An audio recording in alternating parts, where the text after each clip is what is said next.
Right. We will see you on the other side of the trailer.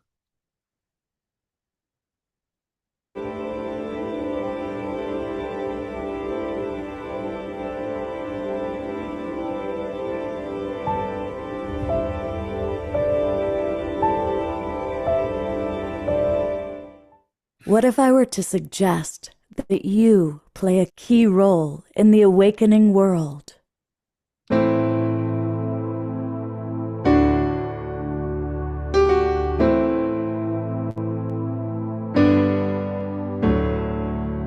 And that you are watching this because you have heard the call.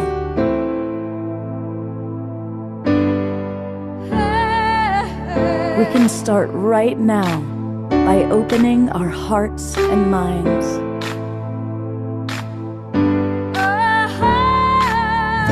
Welcome to the awakening world.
Good evening, everybody, and welcome to July of 2026.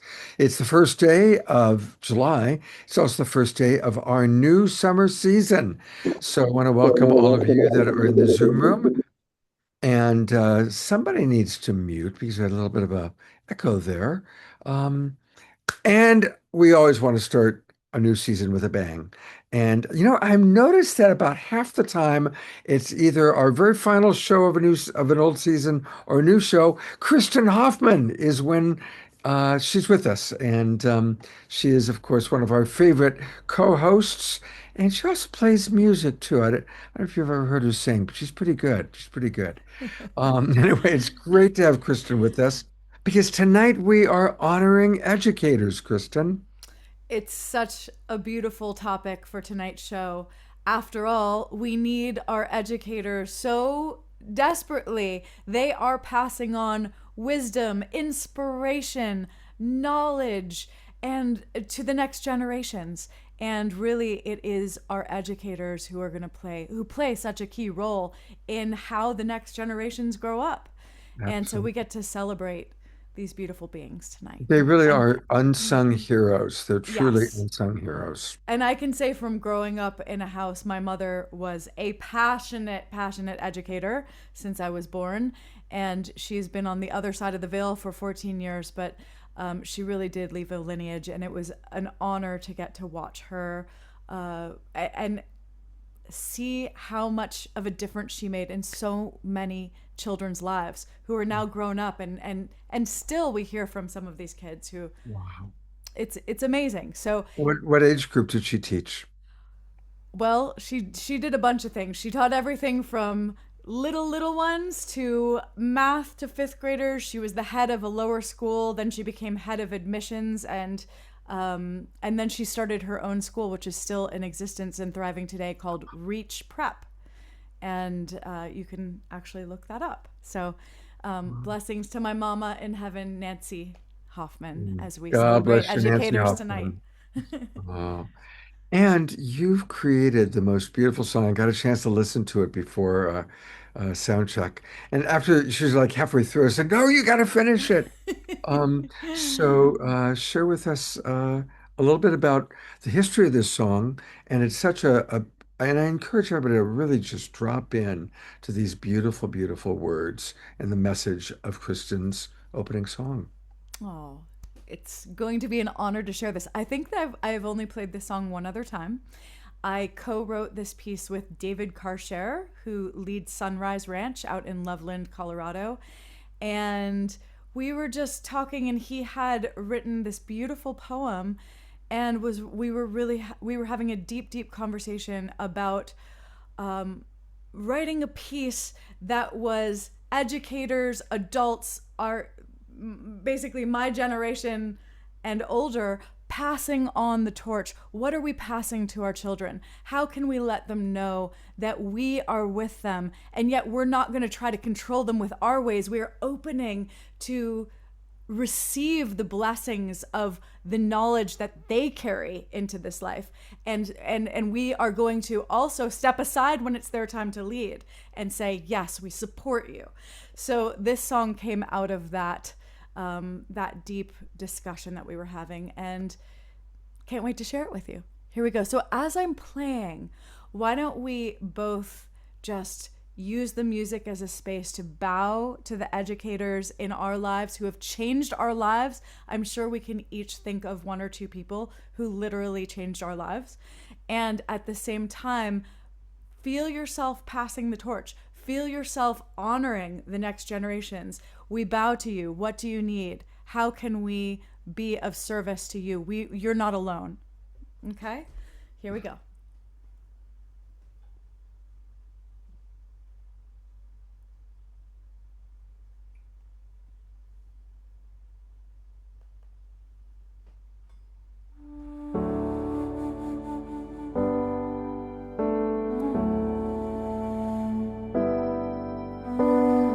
We see your smile shining around the world. We see your tears when no one seems to care. Your prayers come through us all through the night.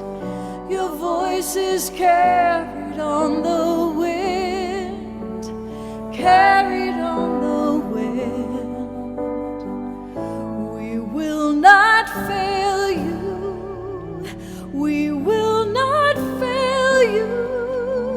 You are our children. This planet is your home. We set you free to live.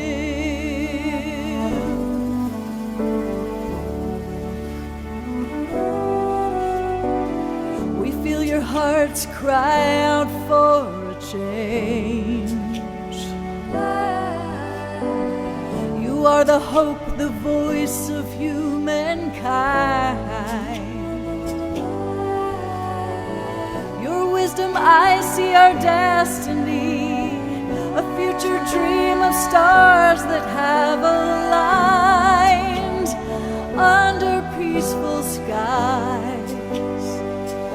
We will not fail you. We will not fail you. You are our children. This planet is your home, and we embrace you. Our faith is in you.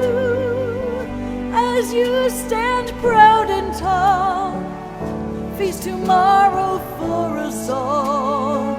We set you free to live.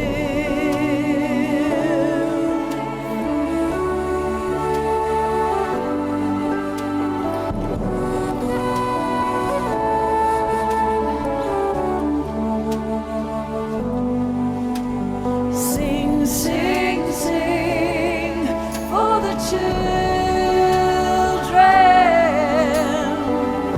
this is an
Oh, Oh, oh, my. Isn't that just the most gorgeous song? Oh, Kristin, so, you just so keep grateful to blowing us share. away. Oh, and just another shout out to David Carshare, who co wrote that. And really, he was the one who had the idea. He said, let's write this song. And so just sending him so much love and gratitude. Yeah. Oh, thank you. Thank you. Thank you. Thank you. Um, Well, we've got, of course, several wonderful educators that we're going to be spotlighting tonight. Um, and the first, actually, it's perfect because I met her through Kristin way back when we were first doing Saturday Night Live for the Global Peace Tribe. And some of my favorite moments ever of this show that we've been doing now for 6.5 years are Kristin singing and Kaeshi dancing. Oh. I love those moments.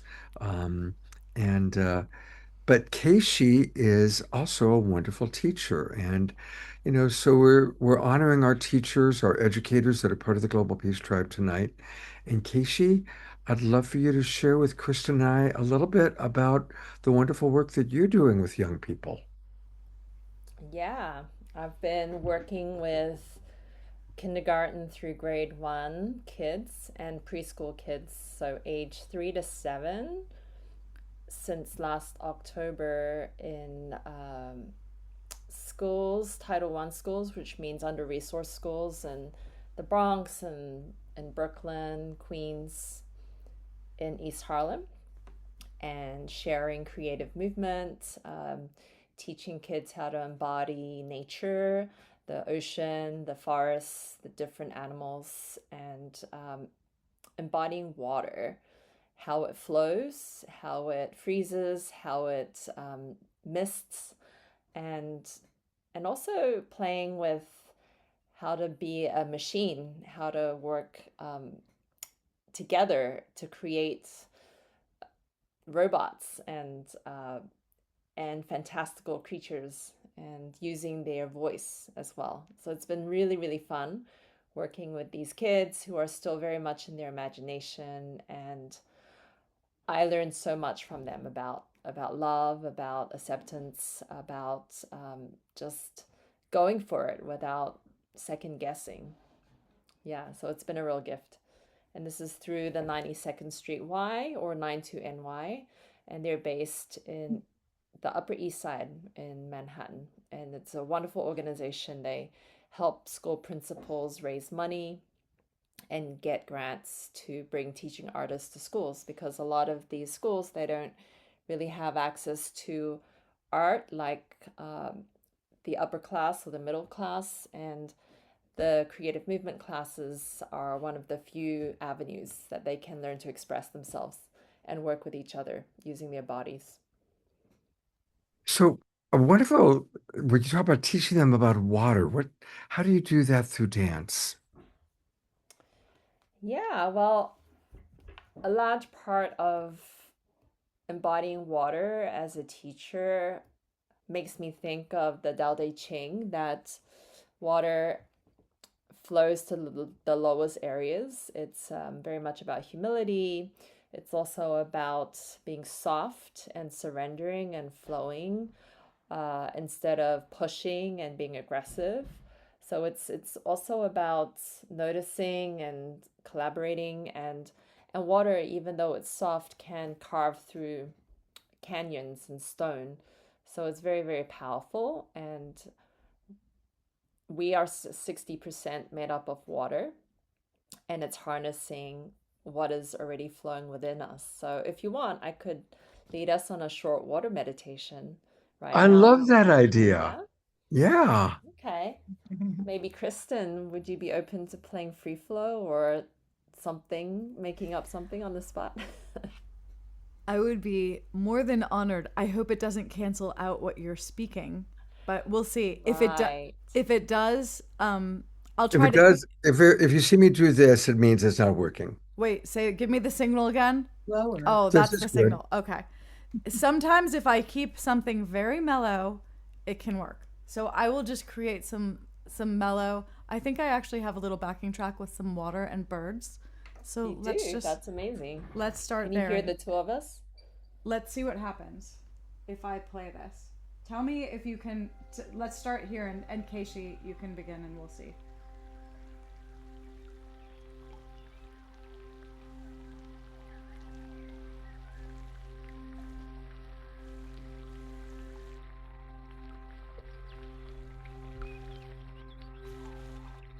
I'll also start speaking. Can you still hear Kristin? Yeah, I hear her music and I hear you speaking. So far, so good. Fantastic. Do I have to speak with my teacher voice or in order for you to hear me? You're fine. You're good. Okay, good. All right, everyone, let's sit comfortably, feeling your sits bones on your chair. The crown of your head is floating up to the sky. As you inhale, feel the connection from your seat to the crown of your head. Deep breath in and exhale out. Inhale, your heart opens. And exhale, your shoulders melt down.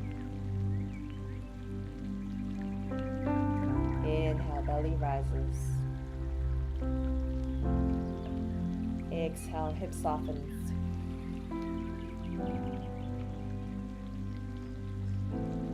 Inhale, back awakens. Exhale, feet ground down. Now imagine a water drop falling from the sky, entering the crown of your head, falling through your neck, rib cage, pelvis, splashing on the floor.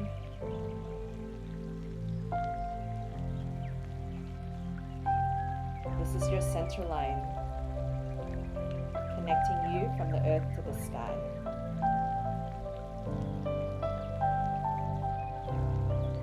Deep breath in and exhale out. Now imagine a shower.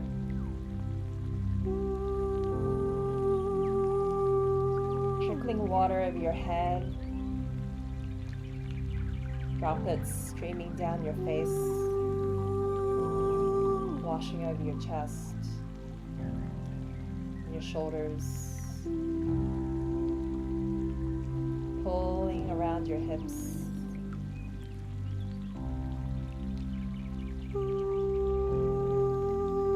This water starts to move around your feet.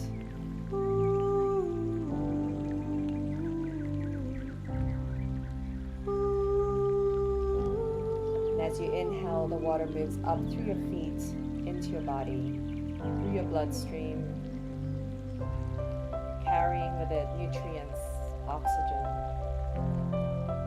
washing away what no longer serves you, bringing with it wisdom,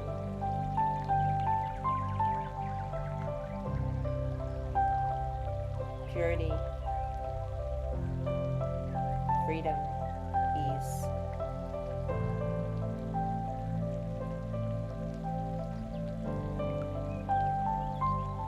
Now the water bursts through your heart, out into your space.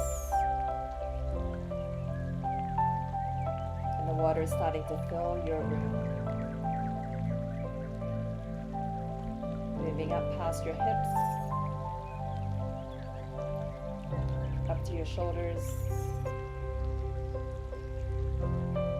until you're floating, letting your arms move, letting your spine move. Imagine you're in the ocean,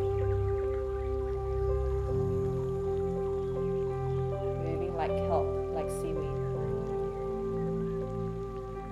letting your breath flow easily, breathing deep into your belly, letting the gentle waves of the ocean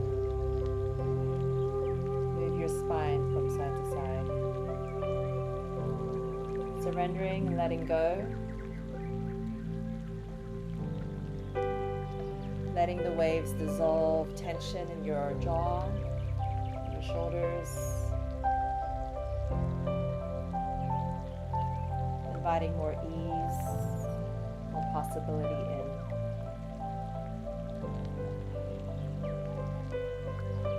Perhaps your arms are now floating up.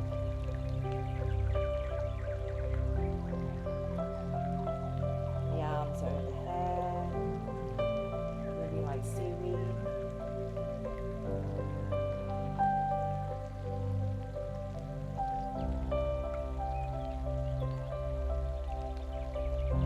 Arms circling, body circling. Letting your chin come closer, rolling around, finding mobility in your jaw and your shoulders, continuing to breathe,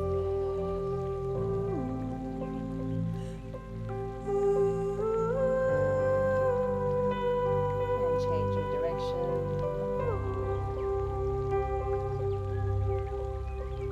Noticing your hands moving through space.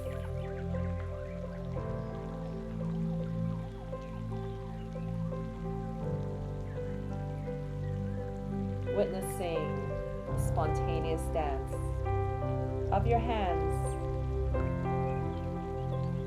flowing through space.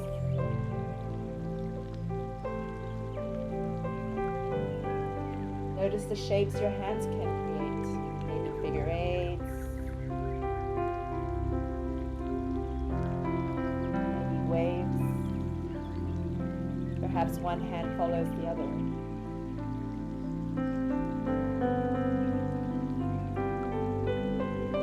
Perhaps you have energy between your hands. You're playing with how big and small this energy can be. Perhaps when you inhale, the energy grows bigger, and when you exhale, it gets smaller. Perhaps this energy is an extension of your heart. And as you inhale, your heart grows and expands in size. And as you exhale,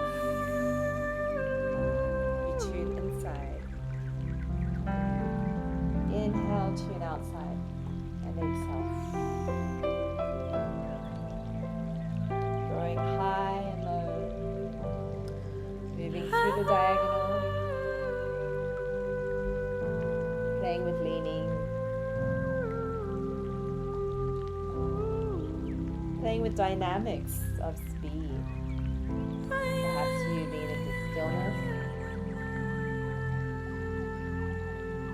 and you increase your speed, adding the element of surprise. And like water, you're going to settle. So if you ever watch water in a glass and you move it to one side, it settles nice and easy. It always stays relaxed. So when life throws lemons at you, how can you move like water and ease into the new position? How can you make lemonade out of lemons when life throws them at you? Keep your breath flowing and bringing in the wisdom of water into our mind, into our hearts. Remembering that 60% of us is water, and the wisdom of water is always within.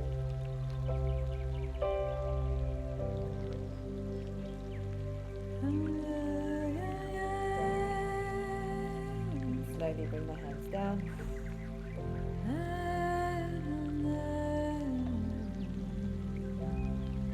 Connecting to your breath.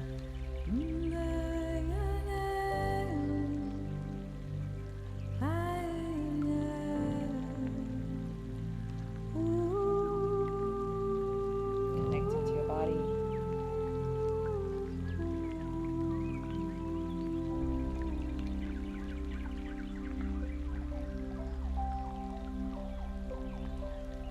into the wisdom within and the great teacher that water is.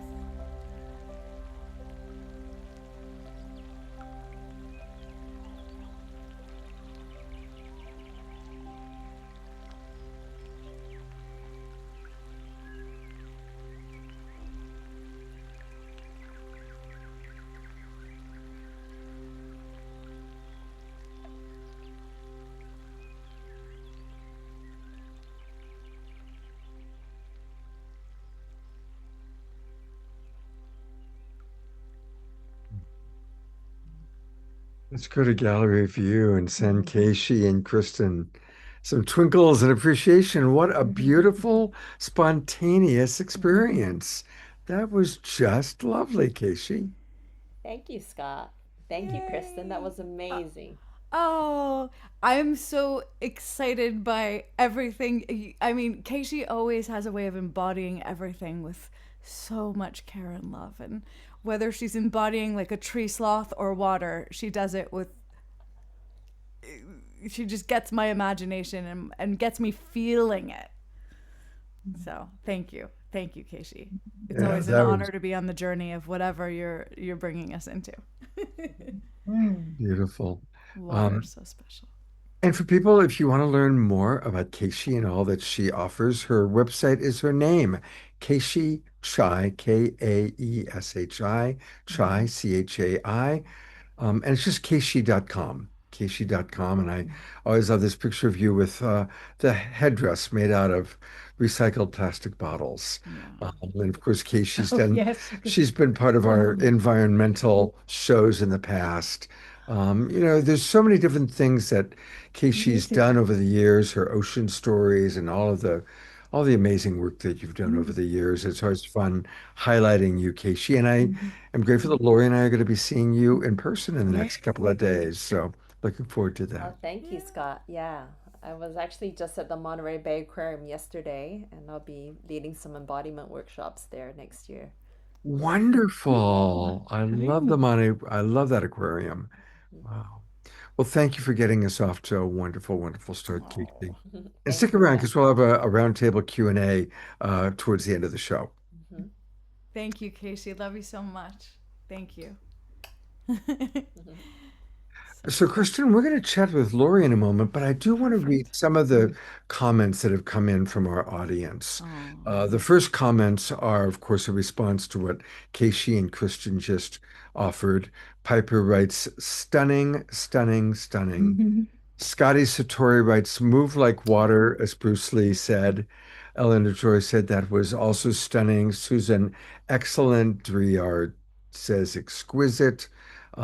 Carol Craig points out that she used Mr. Emoto's water molecular examples to show how different attitudes affect our bodies.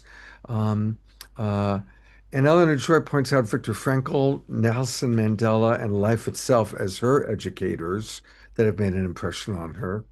And now, kind of moving into, I had asked about educators that made an impression on you. And I started off with my wonderful drama teacher, Mr. Raleigh, who got me started. Tarina Joy writes, my favorite inspirational teacher was and still is Helen Keller, and modern spiritual teacher, Marianne Williamson. Carol Craig writes, Carol Slavins, she really got me and allowed me to be me. And Susan Bloomquist talks about how she was a homeschool educator. Scotty Satori writes, I was fortunate to be able to homeschool my daughter for a few years. Every day was a field trip. So thank you for some of the comments, and we'll read more of the comments as time goes by. Now, talking about educators, Lori, I've known for 45 years, and she's always teaching somebody something. Very true. She actually introduced me to Marshall Rosenberg and Oh. nonviolent communication, which of course has become how I've made my living for the last 25 years. She's who introduced me to Marshall and NVC. You had your own homeschool for your son and some of his Yeah, about friends. 8 of them. Yeah. Hmm. And Wow. more recently, you're teaching all about anti-aging. Hmm. Hmm. So Or where does longevity medicine. That could be another way to look at it. So where Mhm. did your impulse to share knowledge to teach begin? Well, I actually think as a little girl, Yeah. and I remember presenting to my parents a whole thing on Japanese poetry and haiku. How old were I you? was only 11 or 11. 12 or something. And I loved presenting, but and when I got involved much later in compassion communication, and I studied 4 other types of communication beforehand, I really felt that this was the best Hmm. and the easiest to pick up. And I'm going to be doing another compassion communication course um, in person at the end of July. Wonderful, Mhm. wonderful. Will that be at Sunrise Center? It could be, and then allowing people to come over and enjoy my property afterwards, like the beautiful garden and hot tub, and just as an extra way to socialize and have fun. Beautiful. Hmm. And so for our audience, what's one tool of compassionate communication you'd like to share?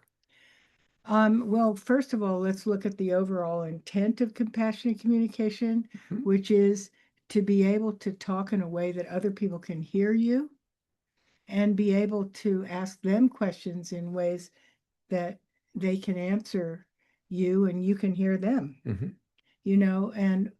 and that was something that Marshall excelled in. Yeah, And he went around the world where people had actually created genocide and killed each other's children, and he had brought them to a place of reconciliation. So when I discovered that, I felt inspired. I said, my problems are not as intense as this. I want to learn this, and I did. And so, in terms of a tool, there are many tools, but um, it was based on the work of Carl Rogers, which is what are our universal needs, and if I or desires or longings or preferences, any of the above, and if I can share my own longings and then really listen to your own longings, we can possibly find a way to meet. That's just one. And so that's one of the things I look at. And when I train and work with people, to be able to identify these things. Mhm. And I mean, there are many things. There's how to share an observation in a way that somebody else can hear it, Mhm.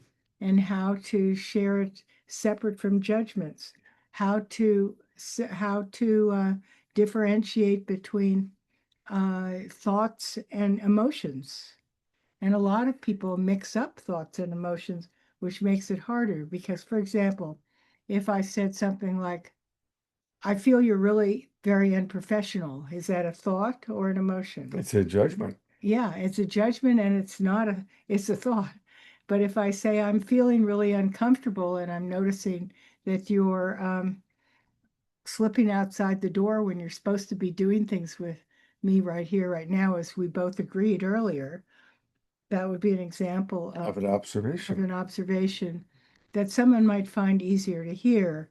Because if I say, you're being very unprofessional, that is a judgment. It's much harder to hear and it evokes defensiveness in people.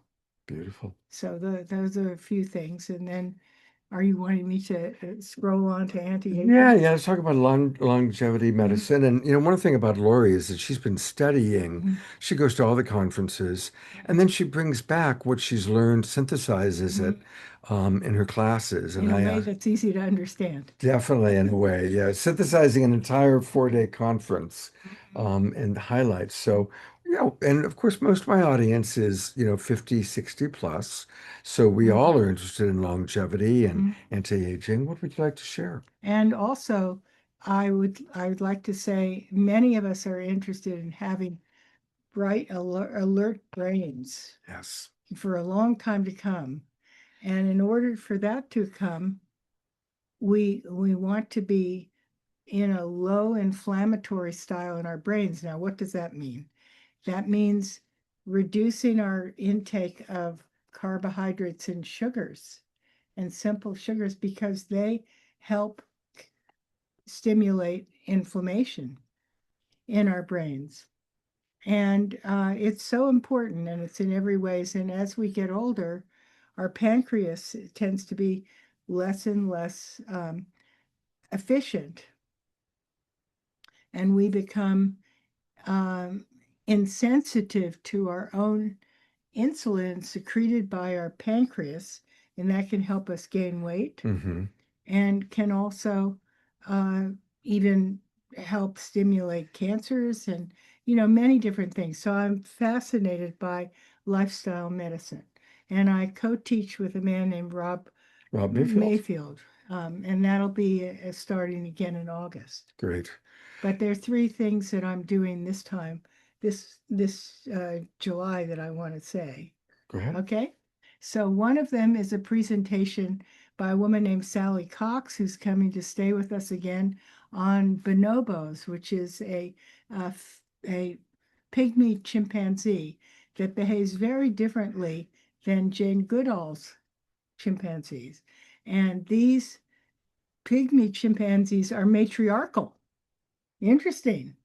And always adopt abandoned children and don't initiate wars on other tribes of other tribes of chimpanzees.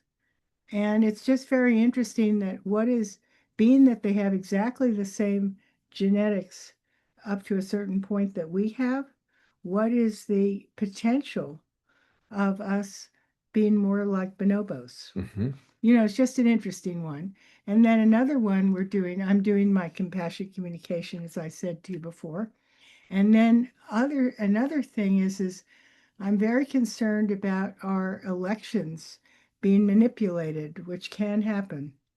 And so I'm going to show the movie Kill Chain, which is about how vulnerable our electronic voting machines are that count many of our ballots, to manipulation from the internet or even from something like Starlink. And I have a lot of data on that, but it's a touchy subject, and I'm going to be committed to looking at election integrity until past our election, because I really want to see our country, that the people who really voted are the ones that are creating the candidates, not manipulation of votes. So those things, that's what's coming up. What a diversity of oh, teaching. there's a- Compassionate communication, anti-aging, longevity, and election integrity. And one other that I forgot to mention, Renaissance the woman. state of the ocean, the state of the ocean with climate change and overfishing. And then what can we do to help the situation? I was just reading today about thousands and thousands of seabirds dying because they can't find enough food as our oceans heat up. And the cold water is what was really rich in small fish and krill. And so Michael Bailey, who's watching? I know said Michael's in the Zoom room somewhere. Great. And he's also going to be presenting on the influence of plastics and plastic nets on our oceans. And there he is. What can we do? Who can we support to make a difference? So that's going to happen in August. Beautiful. Thank you. Thank you, Lori, for all the different ways that you're educating. And I know that you were eager to see Piper Dellums. She's going to be on next. I'm going to learn all about the great work that Piper is doing. But it's time. I mean, we don't usually go this long without Omashar, but our beloved Omashar is here. So to kind of integrate what we've already heard, here's Omashar, and then we've got a wonderful segment scheduled where we're really going to drop in and see the great work that Piper Dellums is doing. But take it away, Brother Omashar. Woohoo, Omashar!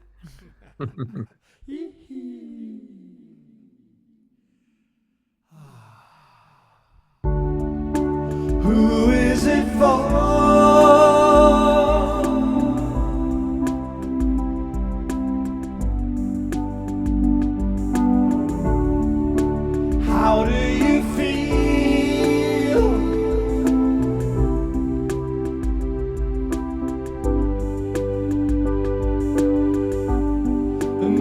dawn another day.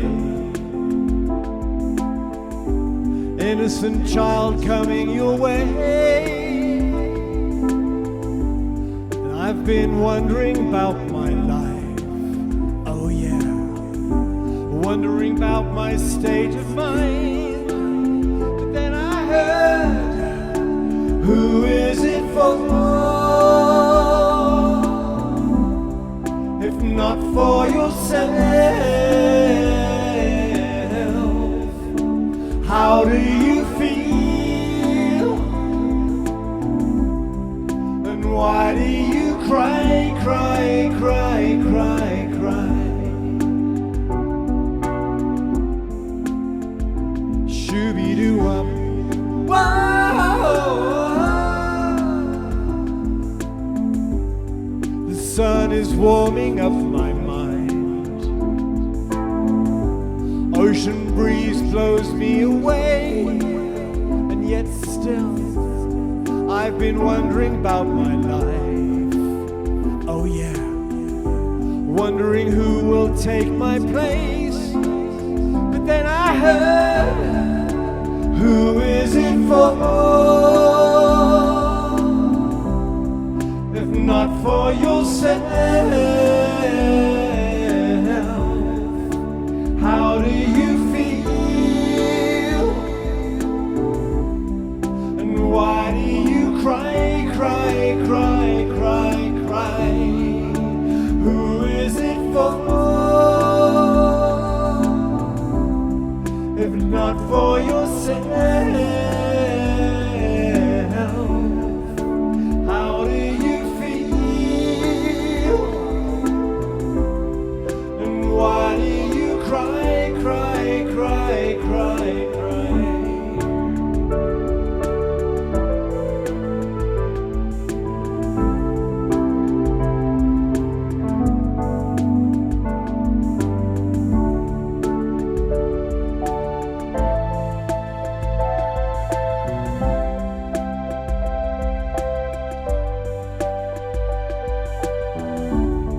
Cause who is it for? If not for yourself, how do you feel? So come on, let's fly. Come on, let's fly.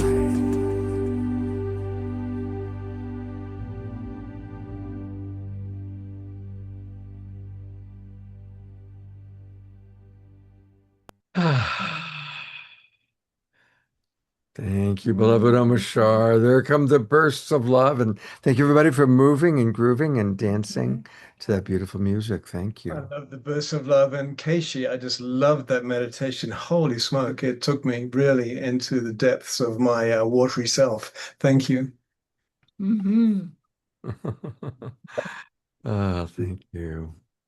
Um, well, I'm going to bring up my co-host, Kristin, and we kind of the centerpiece of tonight's show, and really what was originally the inspiration for it, was when Kristin and I discovered the amazing work that Piper Dellums is doing.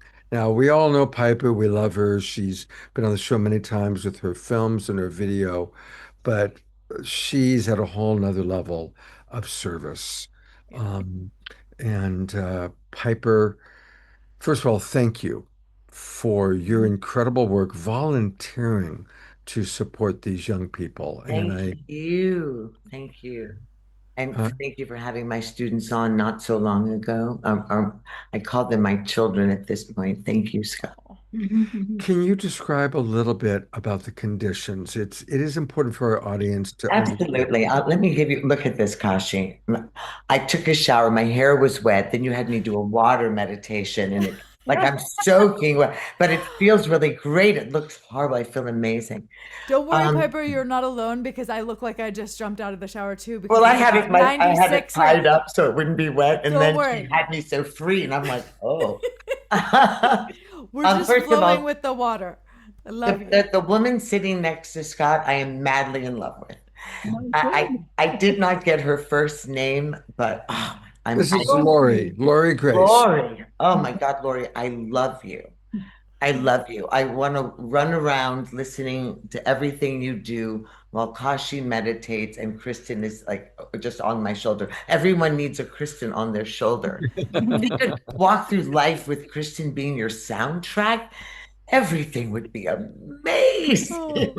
I Yeah. just love you. So, this really started, it wasn't something that I was stepping into to this degree, but just to give you a little foundation, and we know a lot with neurological science and cultural and diverse learning. And we know that neuroscientists and neurosurgeons and psychologists have for decades been exploring the two archetypes that are in our society, the individualist and the collectivism. Now, the collectivism archetype usually represents cultures that are oral traditionally founded upon, where music and poetry and oral story and dance and drumming and all aspects of community and collectivism and um, um, uh, tribal connection is what moves that brain functioning along. So, for neurons and dendrites and all aspects of the brain, that has to be the foundational aspect for a collectivist group. And what the reality is, that little guard dog in our brain, that amygdala, it'll go on a hijack if you have any sense in a society, privately, quietly, or otherwise, that there's something that you need to protect yourself from.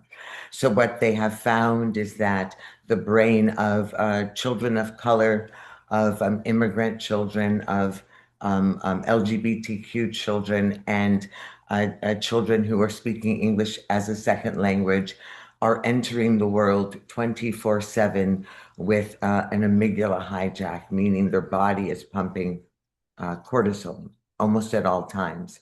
What people don't recognize about that cortisol drip is that it actually stops dependent learning for up to 3 hours.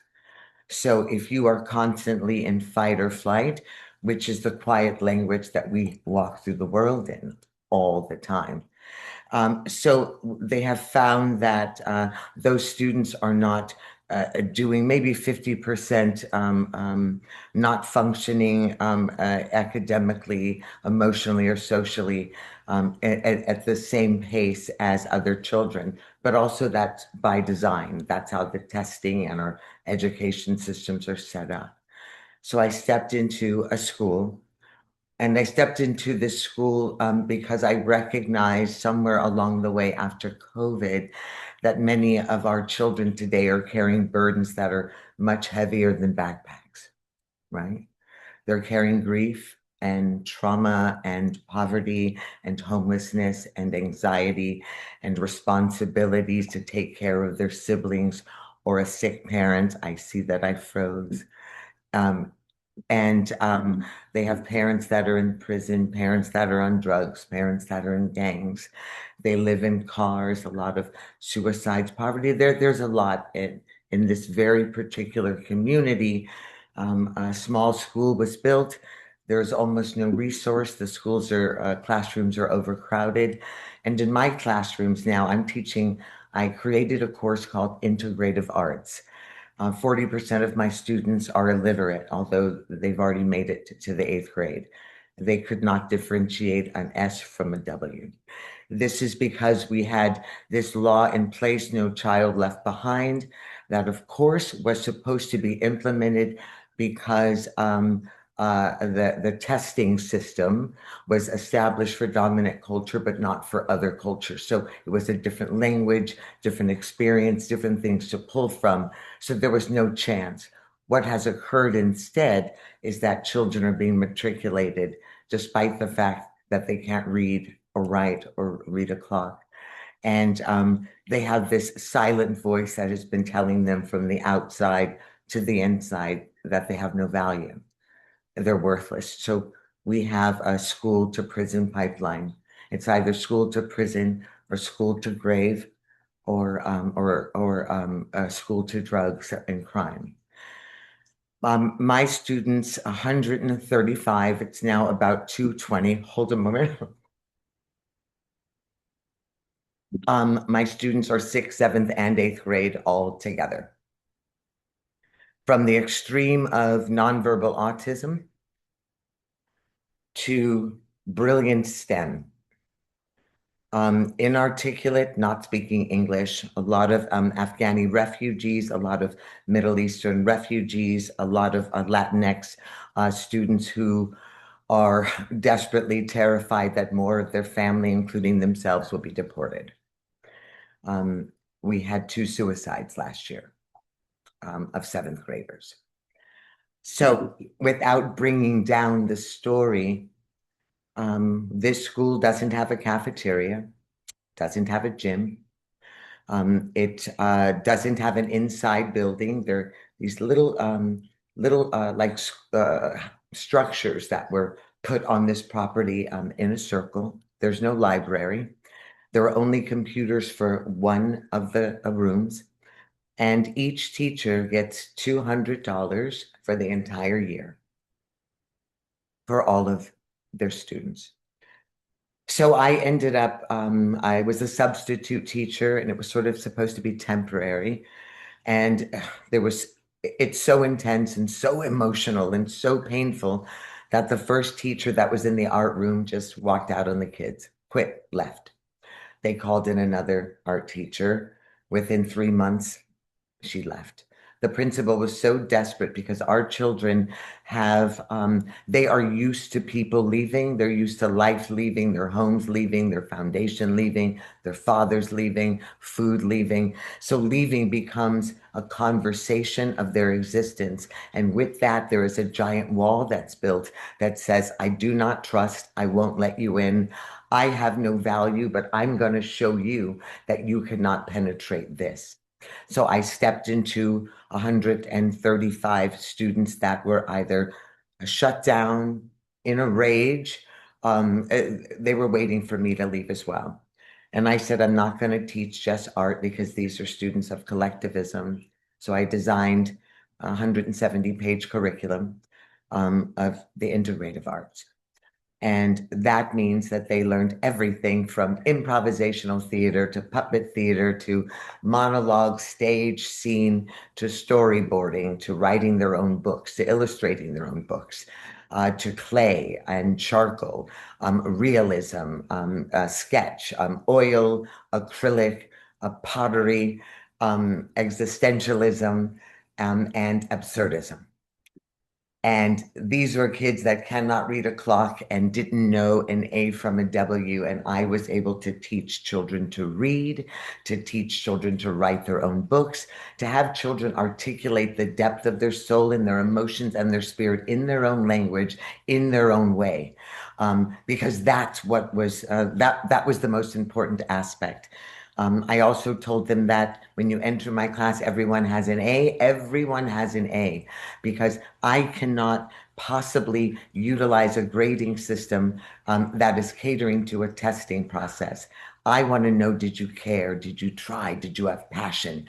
Are you in the center of it? Do you respect the environment? Is this our sanctuary? Can everyone trust you?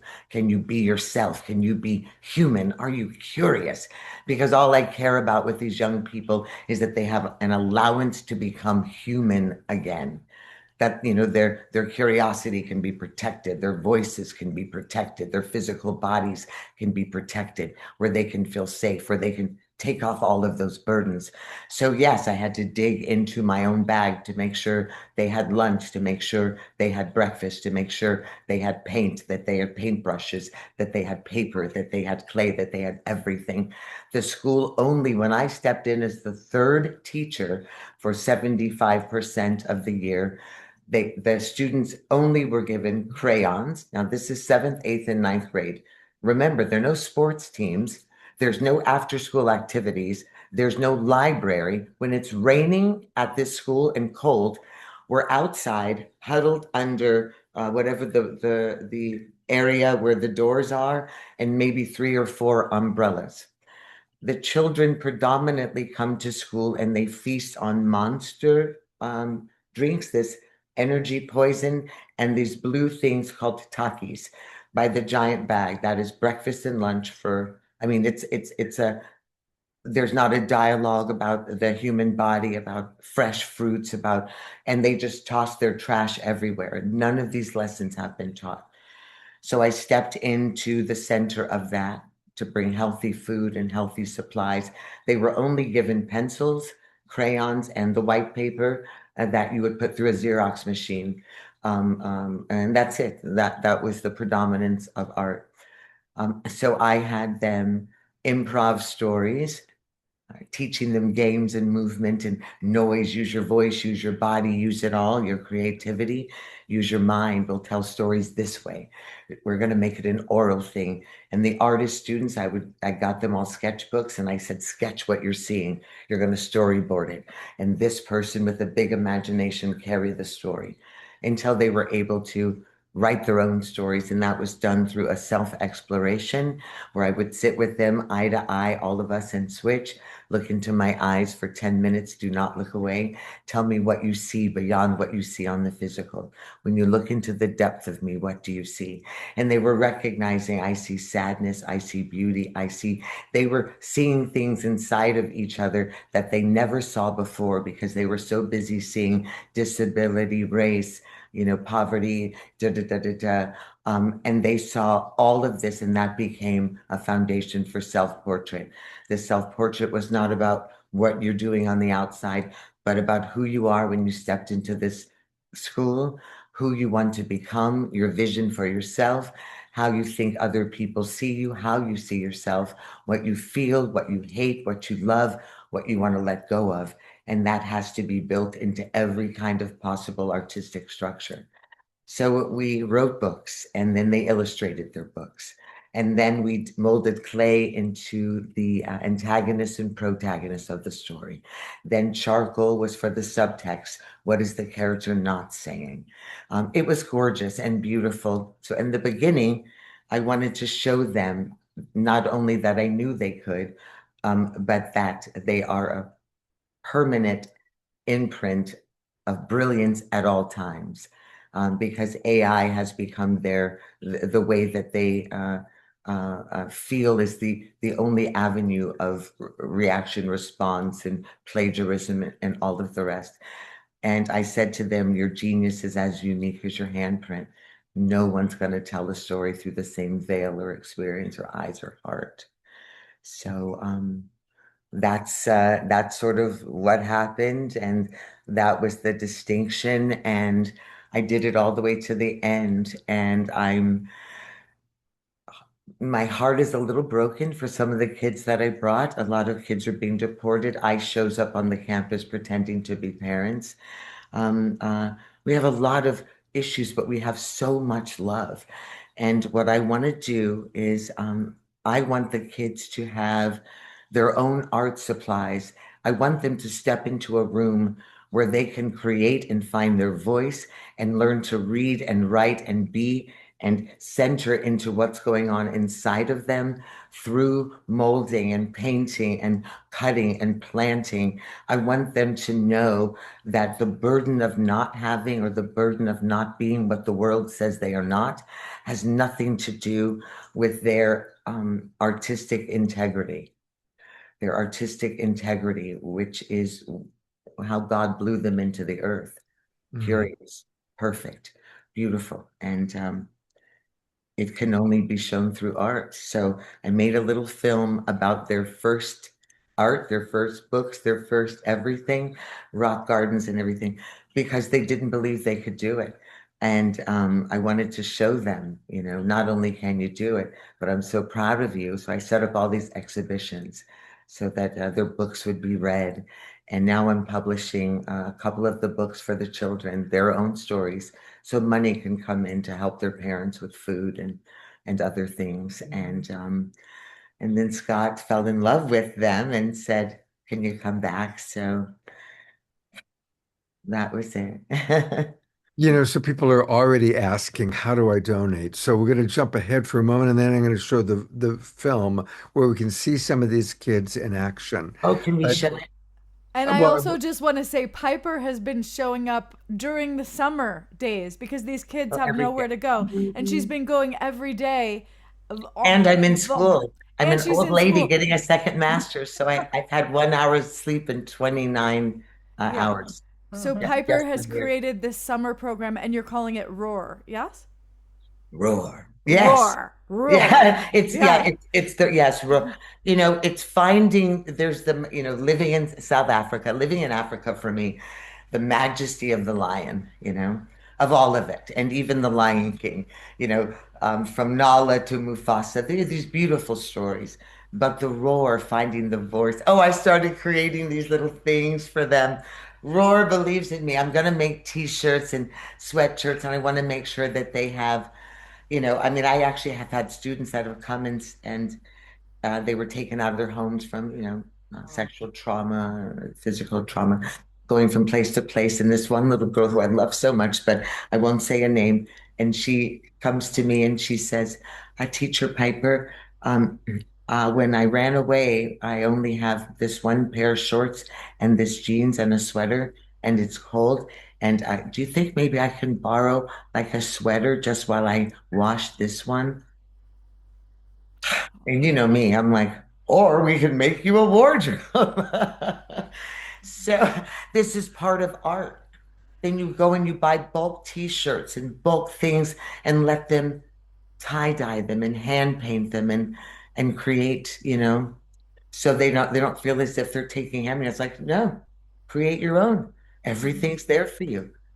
I'll hold your hand and show you how. And now this summer, I want to also plant a garden for them. I don't think they've ever had fresh vegetables or, you know, um, really, really stop to smell the flowers. And we take all of this for granted. mhm. So, yeah, So and what we're gonna do, Piper, is I just want to show people the GoFundMe, and then okay, we're gonna play your Scott did that. 24-minute video. But I have started a GoFundMe yesterday for her. So Those are my babies there, but I turned them into little painting. Um, and you can learn all about it. I've put the link into the chat box. Now, for all of our friends watching the recording or watching on Facebook or YouTube, if you go to GoFundMe, go into the search bar and just write Piper Dellums, and it'll come up.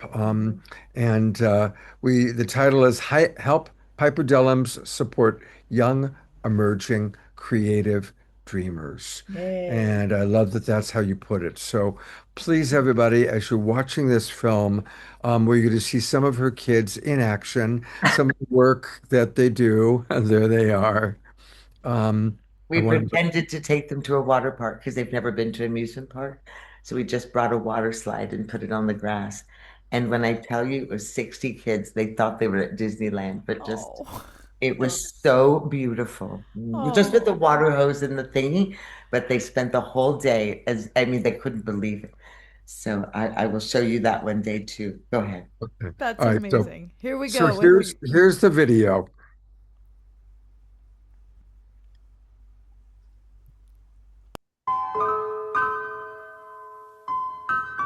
I wanted to make a special book to kids from preschool to first grade to second grade.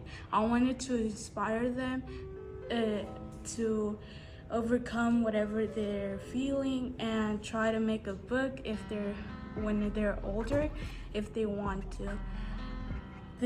And I love how I made my book because it came out great, even though I was scared to make it at first. And yeah, this is why I made my book.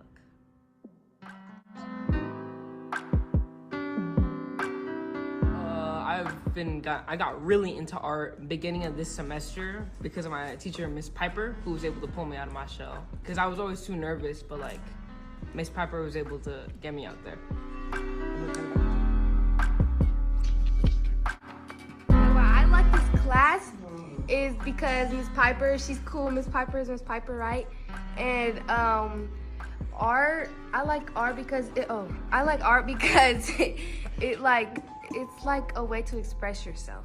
Like when you can't put it on words on a paper and you can't find the right words, you like can just draw it how you feel it, and it's cool. And Miss Piper is a really good teacher because she be telling us good facts and stuff, and she be like, I did not know what realism was until like a couple weeks ago. So yeah, and acting, this is like a whole new thing that I like. Because I enjoy drawing and yeah, basically I like drawing.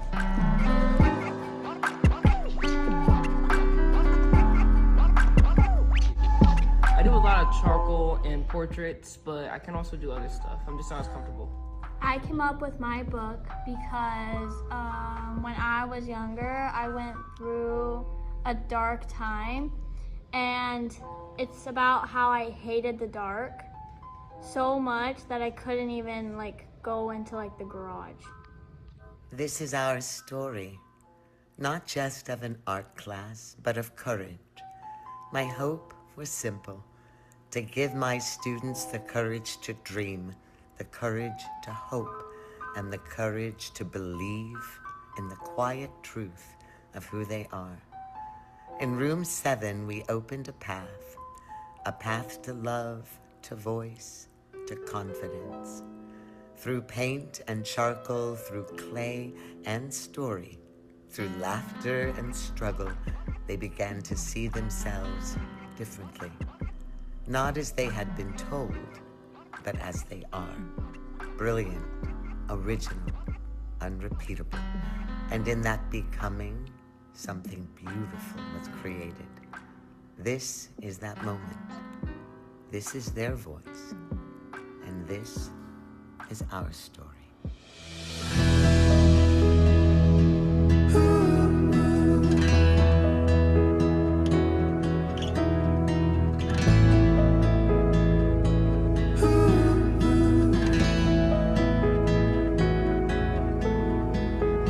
I'll be the one by your side through the good and the hard times, when we're laughing,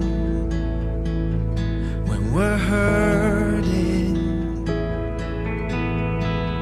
I'll be the one that you need through the love and tragedy, when we're winning, when we're losing. Take my hand, there's a better life ahead. Take my word, with you and me, there's a better life. There's a better life. There's a better life. There's a better life. I'll be the heart that's yours through the peace and dark wars, when we're loving, when we're fighting. Take my hand, there's a better life ahead. Take my word, with you and me, there's a better life. There's a better life. There's a better life. There's a better life. My name's Kylie, and I wrote my story, The Key to Freedom, about some people going back in time to free the slaves.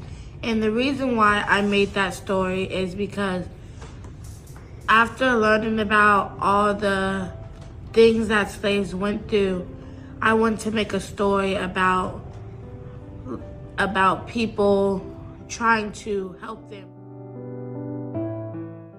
And I love making art because it helps me when I feel sad or like it can be a very good cope for depression or stress and stuff like that.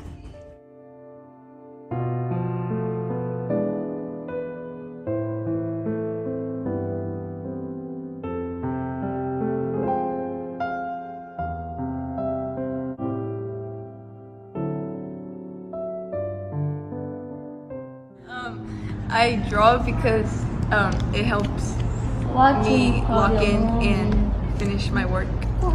Yeah. Leah. Why?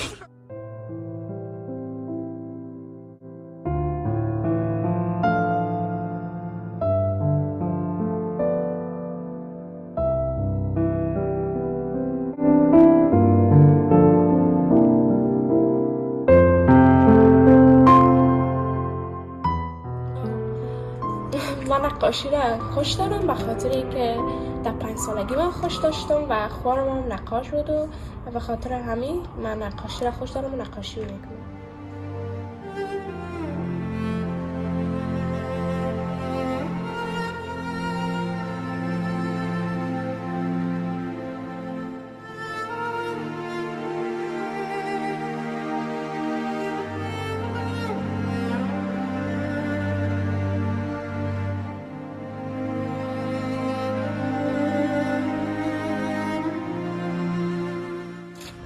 Like art, and that's it.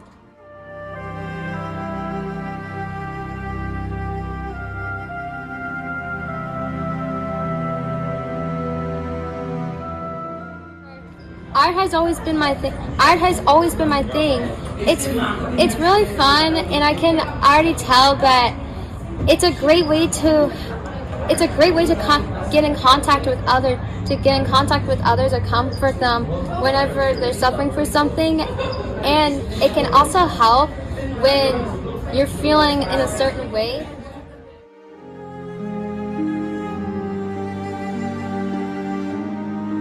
And art has always helped me. Art has always helped me whenever I was upset. I had suffered from ASD, which stands for Autism Spectrum Disorder.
Like an emotion that you show on paper or like on a canvas.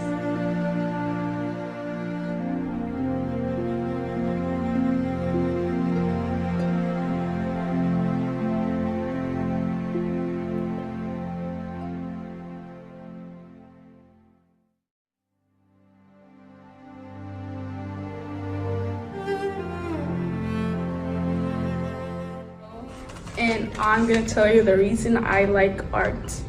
One of the reasons is because it's my favorite hobby to do, and it is incredible when you move your pencil and just start feeling the paper and drawing whatever you want.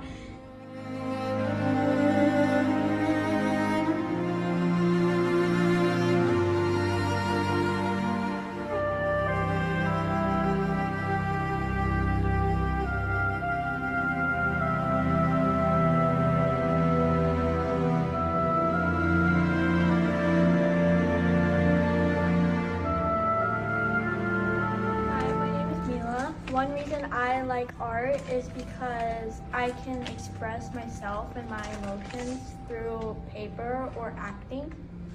Also, I like art because I can show how and I can show what other people are going through and what I'm going through. What I love about art is it has a lot of creativity and you can create so many things. And my favorite thing to do is create play or draw or create stories because I really like making notes to people for their birthdays or when they're feeling sad.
For example, so many artists have like made self-portraits to show them like how they feel about themselves, like who they are, and art is just a way to express yourself.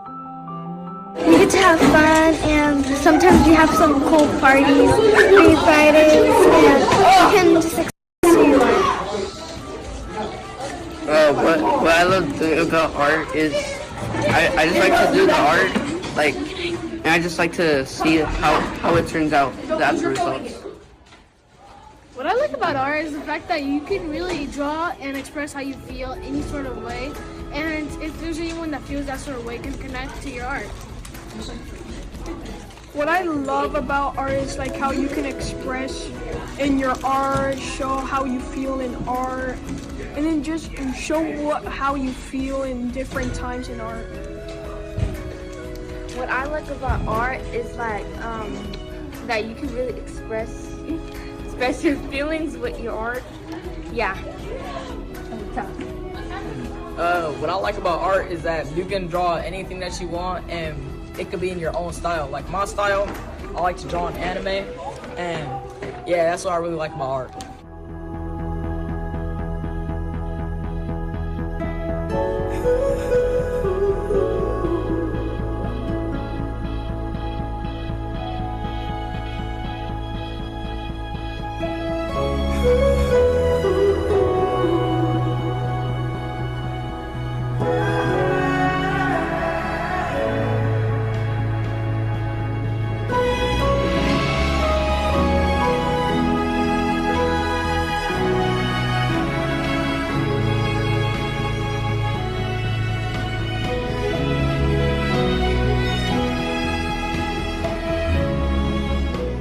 Art is a different breed, to say the least, because when it comes to art, it just means something special to me. Like whenever I see a film or piece of music, I just think it's beautiful.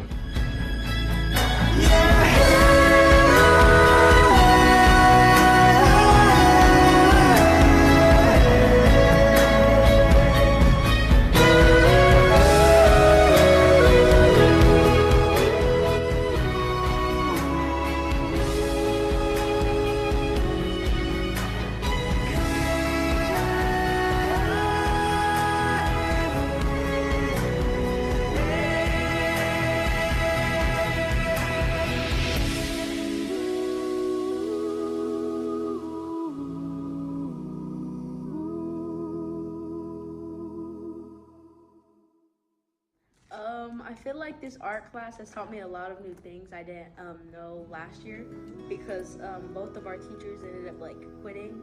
But I feel like this art class is really a good environment to ask questions and just be able to express yourself in your art. So I say I learned a lot in this class so far, and I'm gonna learn more.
My book is about this. So it's a swing set, and it's this kid, and like it's about nature and how he was angry and stuff. Like he was an angry person.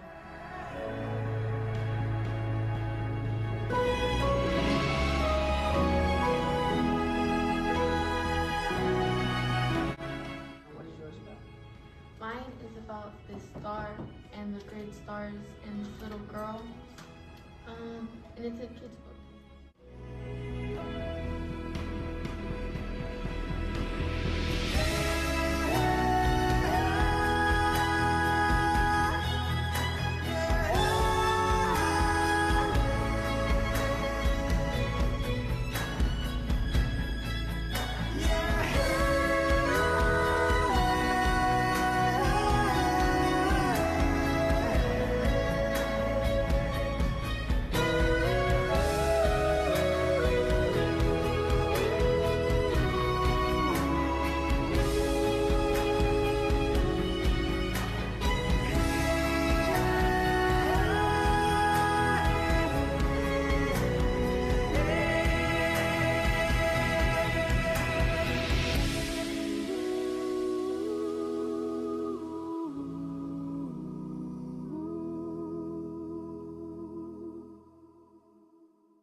What?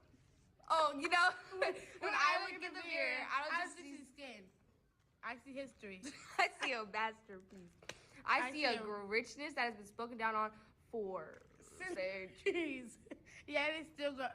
It only goes brighter. People try to summarize my existence with words like struggle or trauma, but they miss the magic. They miss the resilience. I am not just a descendant of survivors. I am the embodiment of it. Closer, though. Oh. I am the embodiment of a lineage that never broke. I am unapologetically black. We are unapologetically black.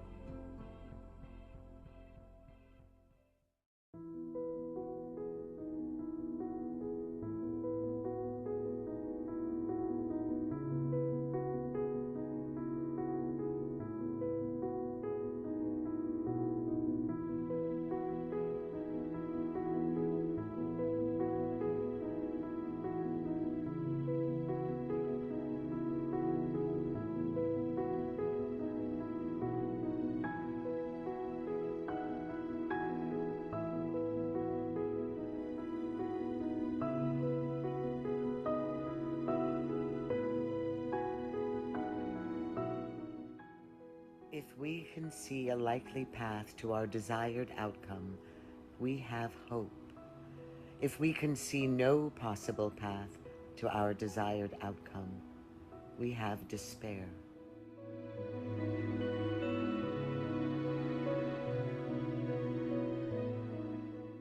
If we are unsure whether there is a possible path or not, we keep hope alive, but it remains vulnerable to defeat if that path is closed. When our prime motive is love, a different logic comes into play. We find courage and confidence not in the likelihood of a good outcome, but in our commitment to love. Love may or may not provide a way through to a solution to our predicament, but it will provide a way forward in our predicament, one step into the unknown at a time. Sustained by this fierce love, we may persevere long enough that to our surprise, a new way may appear where there had been no way. At that point, we will have reasons for hope again. But even if hope never returns, we will live by love through our final breath.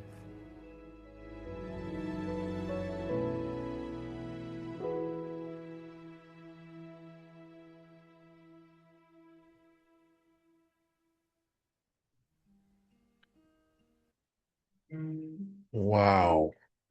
Wow. Wow, Piper. It's all so much beauty, so much depth. Oh. And just the amount of art too.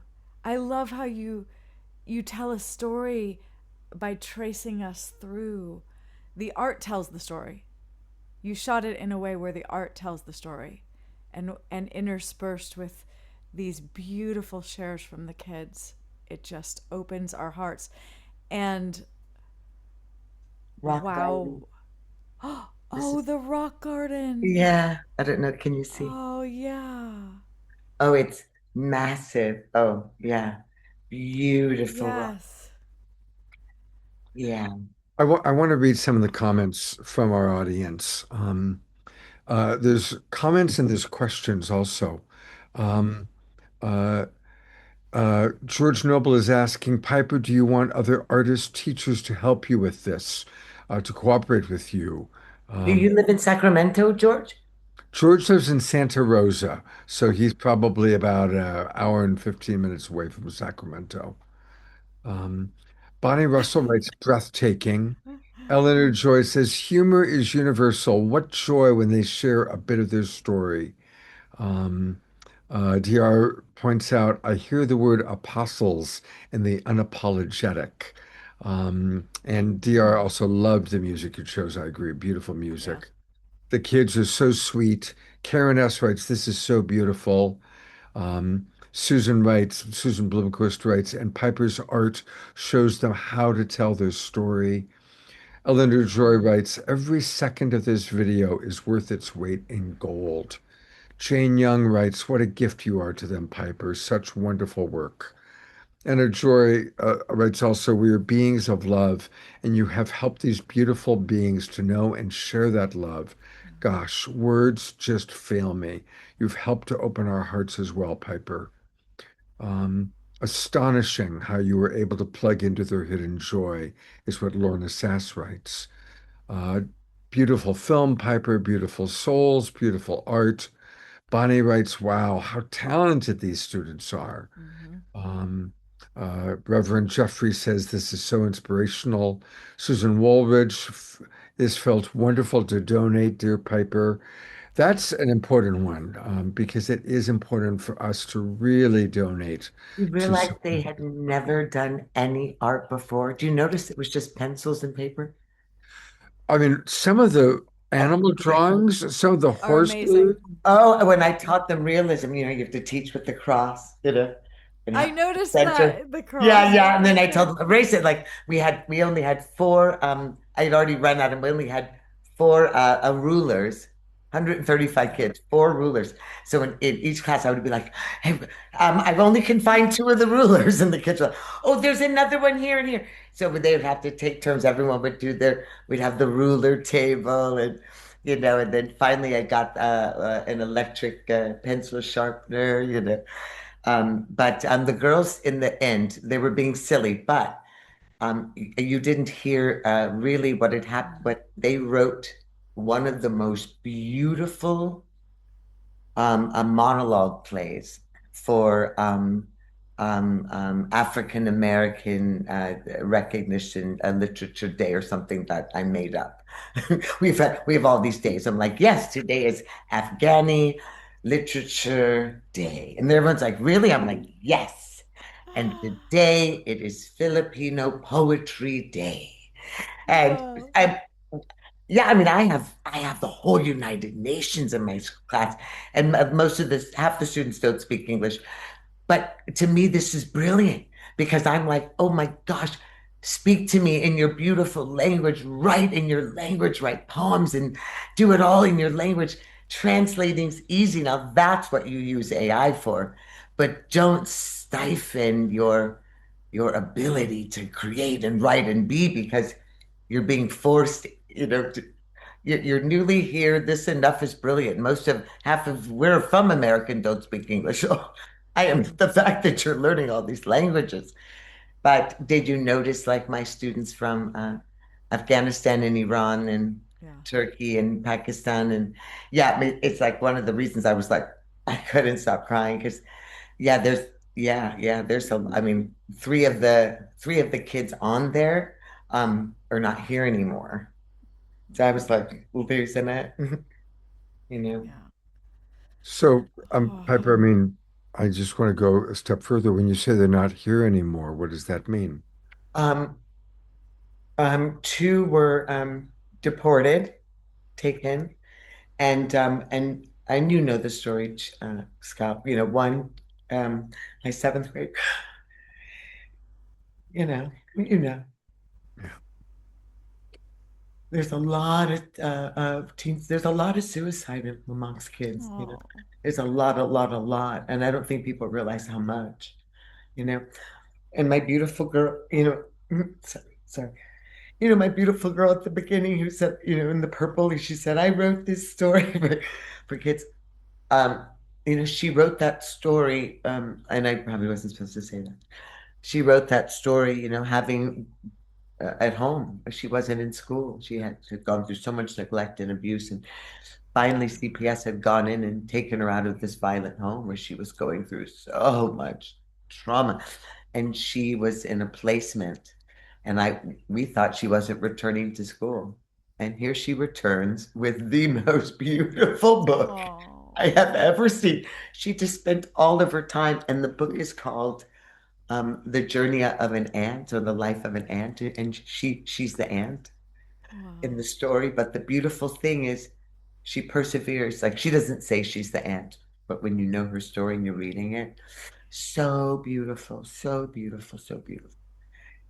So and then did you see the little book called Paranoia?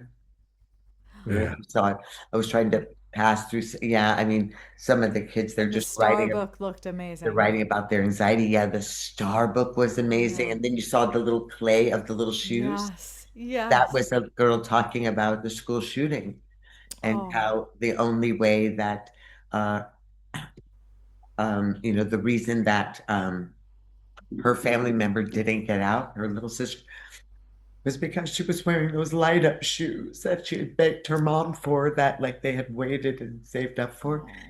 And she was like, those light up shoes that she wanted so badly was how she couldn't get away with the light up shoes. So it's so beautiful. I don't know what's going on with me right now. I'm so sorry. So Oh, she well, wrote this beautiful book about it, and you saw, and then she had the shoes inside of in a clay in a box, that those little shoes. And it was so sweet. And one girl kept writing to her big brother.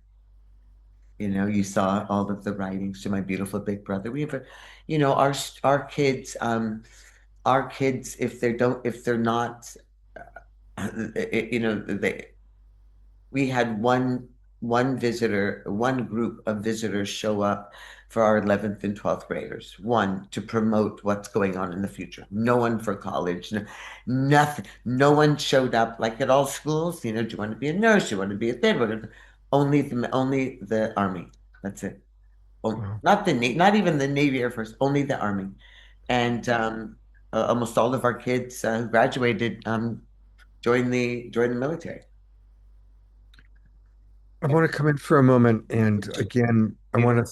I, I want to show Piper. One of the girls wrote a book. Her name is Lexi, and Lex. I have pulled up to show this. So Piper I mean, then, I re-illustrated it. That's yeah, why Piper re-illustrated it. So just to there's the publish. author Lexi, and they're not all in the exact order, but it was about the book was called The Littlest Star, and There, that's the first page. yeah, in the oldest part of the sky, where the silence feels endless, there lived a very small star named Luma. She was so small that sometimes even she forgot that she was there. So she dimmed herself. If I don't shine, she thought, no one will notice how small I am. And that honest, gentle glow, the Oh, no, child. that was the last. That's the last page. Keep going. Yeah, it's No, out I of. know it. No, move to the next one. I'm gonna get you there. It's so short. Keep going. Next one. Yep. Oh no, next one right there. Right there. Uh-huh. Oh no, move one further forward. Back here. Uh, no, yep. I No, when don't the think. child says the same thing. Go ahead. I don't think I matter, the child whispered into the quiet. The words rose slowly, carrying all that loneliness with them. So One night, it was this one. That was the one okay, before that one. It's right. fun. One night far below, a child lay awake in the dark. The world felt heavy, the room felt big, the child felt very small. Aha, I don't think I matter, the child whispered into the quiet. The words rose slowly, carrying all that loneliness with them. Then Mhm. Luna heard the whisper. It sounded like her own thoughts, small, unseen, unimportant. For the first time, she understood her light was not meant to compete, it was meant to answer. And then there's one more page. Keep going. Is it here? Mhm. And in that honest, gentle glow, the child looked up, I'm getting tears, and felt less alone. Luma learned something the great stars already knew. The dark is vast, but even the smallest light can say, I see you. Oh, so beautiful. You wrote that at 11 years old. 12, now she's Wow. 12. And yeah, I can talk about Lexi because she's my whole heart. And they've just been in hiding. But she was on Scott's show, and her parents were dreamers. Her parents actually came here when they were 1 and 2 years old. Wow. They are in their mid-30s, early 40s, great jobs, pay their taxes, beautiful kids, fighting hard, and they're being deported. And it's just really terrible, it's really horrible. Well, what's not horrible is that our Global Peace Tribers are beginning to donate, and I want to thank Dia Thank you Therese. so much. We are going to do so much work, and I will film every step of it along the way with a gentleman who just said he's Yes, coming to my yes. school, who lives an hour and a half away. So I'm going to be picking him up. Who am I picking up? George. George Noble. Oh, George Noble. I need your address. Um, I want to read just the names of the people who've donated.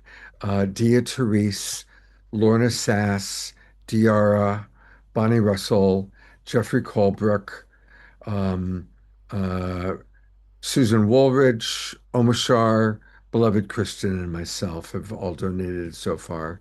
And please do keep those donations coming in, everybody. Thank you so very, very much. It They really, made a little video for Scott and Kristen, like four of them, because they were so scared on the other ones. But did you see it? I didn't see it. They said, "Hello, Scott and Kristen." What? It was. I It missed was. that. I missed that one. Oh, they sent it to you yesterday. It's like 3 seconds long. It was for here because I told them. I said, "Can I tell you something?" I didn't know was I supposed to say Oh, anything, so sweet. and I said, "Can I tell you something?" They my dear friends are doing this for you, and they were like, "What?" And they got so shy, and they said, "Can we say thank you?" And I said, "You absolutely can." And so they made a thank you for you. Mhm. Oh. oh, Oh, here. I want Okay. to see it. Hi, Scott and Kristen. Wait, We are Miss wait. Piper's student. I'm frozen on it. Oh, You were there. frozen, but we could hear. Hi, Scott and Kristen. We are Miss Piper's students, and we are asking for help for art supplies because we are truly, like, really, really needed. Because the school only gave us paper, crayons, pencil, and like school, like normal school supplies, and Miss Piper had to buy everything. And she wants us to make sure we can do an art garden, have all the art and show like out because at the school we do a whole bunch of like art events and we do events in general. And Just me. art, and it's best if we can have like more supplies to make our art look better. Yes, to more supplies. Let's. I think the little I mean, boys their said art so, already too. looks amazing. It's just you need that support and those amazing supplies to be able to feature. Kristen. Oh, so sweet. There's more.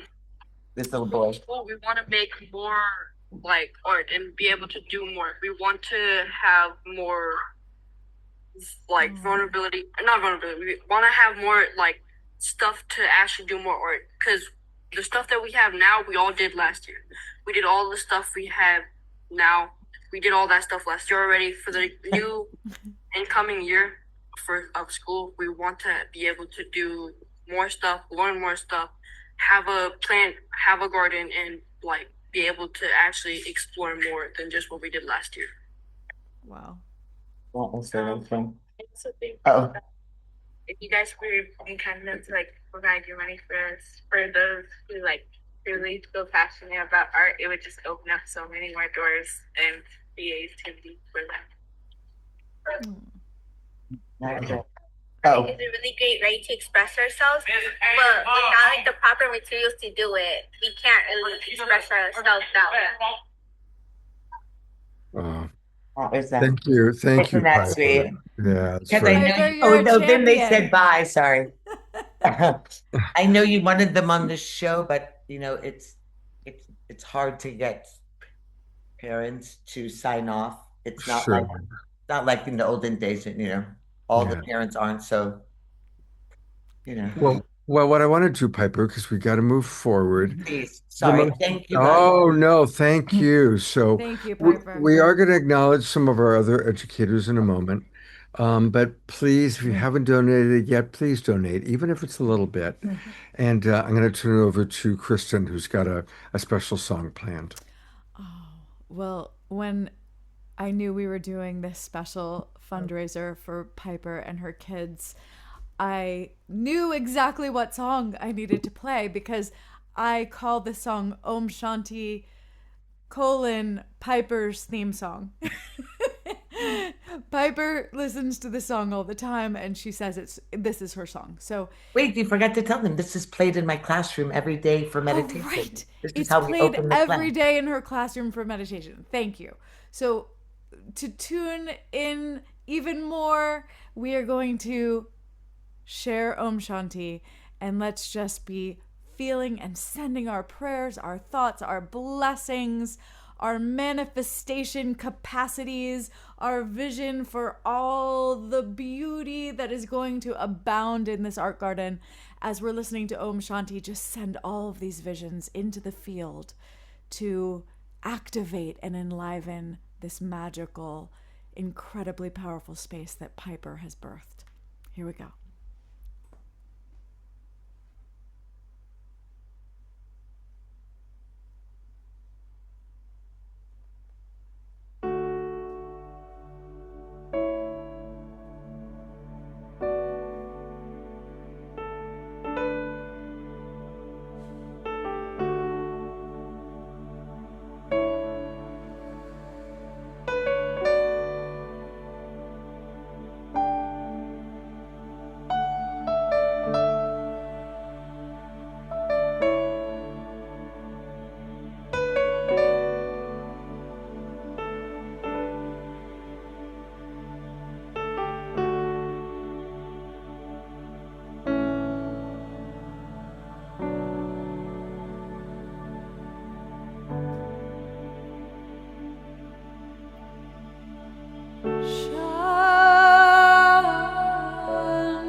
you so much. That's the most beautiful song ever written. And while Kristin was blessing us with that music, we're now at $1,300 that you've all raised, plus Lori just sent another 600. Lori, everyone, thank you so much. What an incredible, incredible, incredible blessing. Yay. Wow.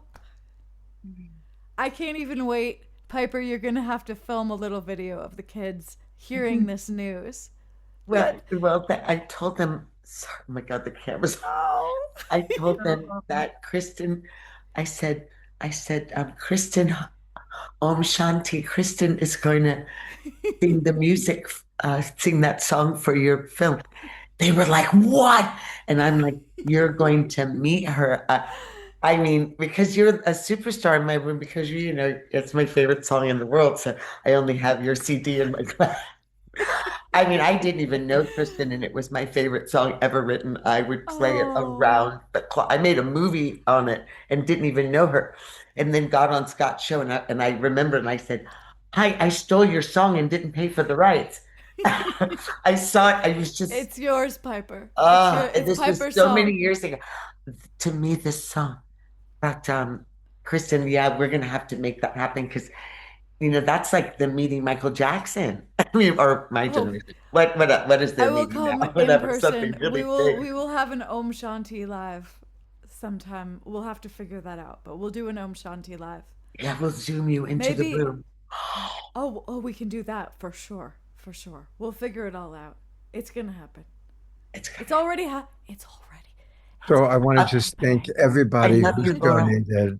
Thank you. I love you all. Thank you so much. Absolutely. And it'll be wonderful. All the art supplies and garden supplies you're going to be able to get now, Piper. And if anyone is in the Bay Area, it would be so awesome to just to come and be a part, even if it's a day, just to dig in the earth or paint or, just, it would be so beautiful, so beautiful, so beautiful. I want to do some I also want to just say, Eleanor Joy said the tears are a precious part of the show. Keep them flowing, Piper. So just let Eleanor the Joy, beauty. that's my heart. All the beauty. Where's my Eleanor Joy? I love her so much. Oh, she's there. I haven't seen her. I don't know. I haven't done the full. Oh, I love her. Here she is. Hi, Eleanor Joy. I miss you. I know Scott has a big show. Love you, Piper. I love you, Eleanor Joy. Love you. Hi, sweetheart. So I am going to come in because I wanted to take a moment, Piper, to acknowledge some of the other educators that are in our audience. So we're going to just take a few moments to acknowledge some of the other educators. And Christy Michaels, I just put the camera on you. And you've got a brand new children's book, right? Yes.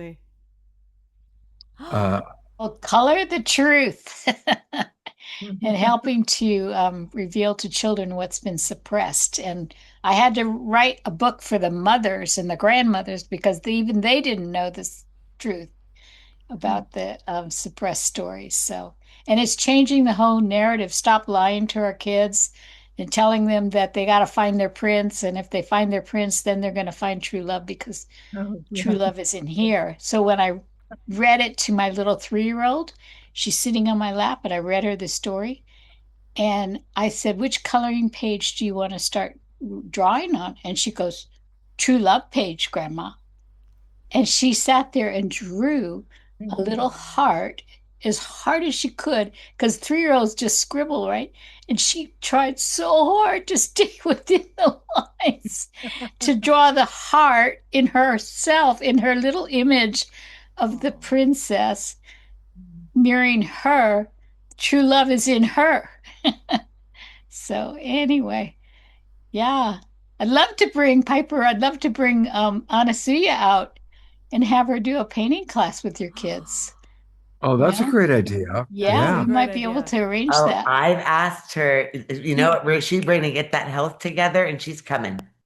Yeah, because Diana comes to Sacramento every week, and we can arrange for get Anasuya and Diana can take her. If somebody can put her up for the night, yeah, Great. she would love that.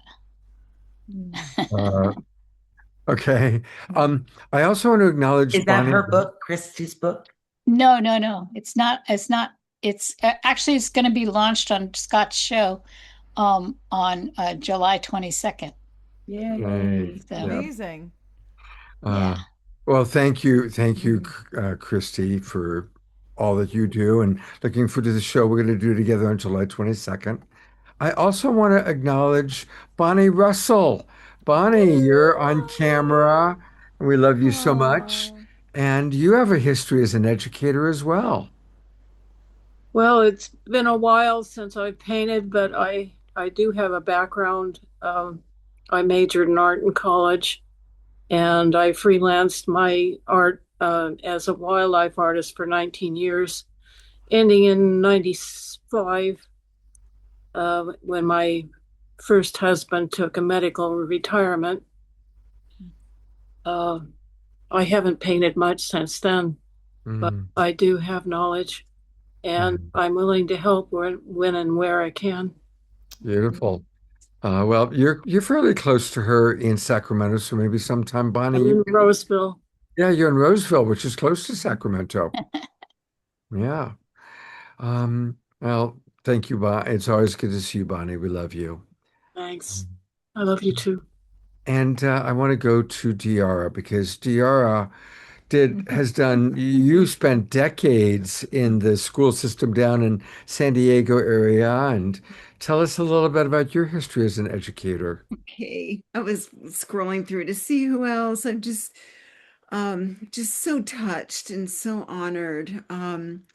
Yeah, Piper, I had flashback after flashback when you were sharing from the work that I did. I spent 12 years in the juvenile court schools and the boys' camps and the girls' rehab. And I brought in a family life education course to the guys out in Campo. There was no career ed or family life education. I was 23 years old teaching these guys, 16, 19 years old about family life education. And I just, I'm so honored. And you also reminded me that I taught the kids vernacular. I would speak these words, and right after I used a word like vernacular, I would say vocabulary, and then I would break it down and say words. And that's just the way I taught. And I said, I want you guys to be able to walk into any boardroom in this country, chairman of the board, whatever, and hold your own and know what they're saying and know what they're talking about and know that you're worth every little bit as everyone sitting in that circle. And so you just this is what you're doing with the kids, is just giving them, just that power, that power. And, and when you spoke about the microaggressions, just so many things, just adding trauma, and our kids are so sensitive. And so teaching them about their sensitivity and that what they feel is real. And I used to always say, if your insides don't match the outside world, trust your insides. And you said that too. It was so beautiful. Oh, and let me unmute you. No. You're absolutely, I just want to hear you because you gave voice. Yeah. You gave them a voice. Yeah. And this is all we can do. That's our dance. And when you spoke about the No Child Left Behind, I was actually teaching in a one-room school. I had kids that were off the streets, coming out of continuation, coming out of juvenile hall, like just a whole kaleidoscope group of kids. And when that came down, it also came down with all the testing, the standardized testing. In the 80s, education had moved into a place of the socio-emotional. And there was a lot of books coming out, and we had made a lot of movement in character development and bringing heart into the schools. And when No Child Left Behind came and all that left brain, I mean, the kids were crushed, and I did a lot of work to manage that. But I also started writing about no teacher left behind because it crushed the teachers' souls Oh, too. yeah. Those It's are, devastating. yeah, yeah. And the thing that, the way that it translates now is it's no longer about standardized testing, which we always knew was institutionalized classism, racism. We knew what it was. Everyone's known what it is. But what it is that there's that little portion of it that says only the parent will allow a child to fail. So what we get is we're feeling like I felt like I have to leave your child behind, or else this is a school to prison pipeline. Let me teach them to read. Let me teach them to. But the teachers, the parents said, no, you will graduate my child because it's societal, it's an ego thing as well. I don't want my child reflected as dumb. What do you know? It's really a different generation and a different generation of parent, at least in this particular environment. And I'm thinking, you're fighting us. Now you have a ninth grader that doesn't know an S from a W and can't read a clock if there's an energy grid and there's no cell phone. It's heartbreaking. Can't read ingredients, a contract. I'm teaching them cursive. I know everyone thinks it's old-fashioned, but I told my kids it's part of art, because if you don't know how to read the Declaration of Independence or the Constitution, we're going to have a problem. And they look at it and they're like, oh, it's so beautiful. My autistic students write cursive better. It's easier for them. And cursive is so beautiful. So you get it. That also lends beautifully into automatic writing. Teaching them how to do that. Because the next thing I did is I moved into another school system and started bringing in all our holistic perspectives too, and teaching automatic writing. I used to teach the kids how to use their hands. When Kaeshi was having us use our hands to feel energy, I made a note like talk about the energy balls. I would teach them how to scoop up energy balls and literally mold them, and then we would bounce them across the room.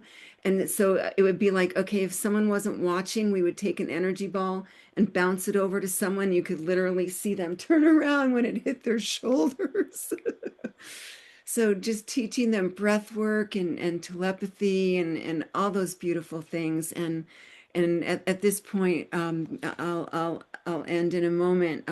What I would love to offer the spirituality, the spiritual diversity in the schools. I can come in with a PowerPoint on Zoom or in person and help bridge that gap, from what you're doing with the reading, writing, and bring that forward, to teach more of the subtle energies, as we call them. And Scott, I know we've got a couple other people too, and I know Carol Craig's not back in, and she's going to be broken. I would love to, do some more of this with her and actually bring some of my students. I have some adult students that I taught from kindergarten that are now getting ready to graduate, and would love to have another show, and we can have Carol on. Yeah. Let's do that. Let's do that. Well, I want to acknowledge all of our people. I'm going to bring Kaeshi up again, and of course Piper, and we heard just a little bit, but from Christy Michaels, and of course my wonderful co-host Kristin. And I want to remind everybody for those of you in the Bay Area, please do go to sunrisecenter.org, and you can learn all about Lori and her amazing teachers, and look at the incredible topics. These are all things that have taken place at Sunrise Center, which is in Corte Madera, just north of San Francisco. And of course, many of you have come into our Zoom room when we've done events at Sunrise Center where we've had film showings. So Lori has things like life and death, near-death experiencers, films, dental work, learning about biohacking peptides, indigenous elders, and of course, compassionate communication. So many different things taking place at Sunrise Center. So Yes. hopefully we'll get more of you coming down to Sunrise Center. And Piper, Lori, and I are talking about coming and visiting you in Sacramento and seeing your kids at some point, which would be really, really wonderful. And if you come from a long distance, you can stay over probably at my house. I have a few guest rooms. Piper, you're muted, dear. There you go. Oh, that's okay. I was just saying absolutely yes, and I love you. Sounds like she's in Marin. Yes, we're in Tiburon. In Tiburon. Oh, I used to run the arts department and film for the Jewish Community High School of the Bay in Tiburon. Yeah. And then they moved to San Francisco. Yeah, I love Tiburon. Well, thank you, everybody. And I'm going to turn it over to DeArah. We're going to have our prayer time and then a closing song from Omashar. Thank you, Scott. Thank you, everybody.